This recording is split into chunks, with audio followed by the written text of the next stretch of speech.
ਕੱਟਾ ਨਵਾਉਣ ਦੇ ਮੈਨੂੰ ਚੱਲ ਓਏ ਚੱਲ ਬੱਕਰੀ ਮਾਰੂ ਯਾਰ ਪਿੱਛੇ ਹਟ ਜਾ ਤੂੰ ਤਾਂ ਨਹੀਂ ਜ਼ਿੰਦਗੀ ਦੀ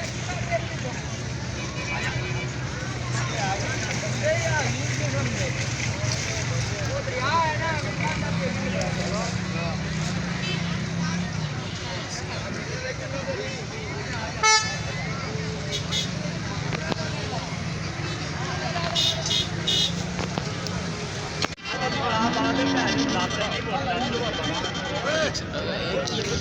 से तेरे सीन थोड़ी लाना है।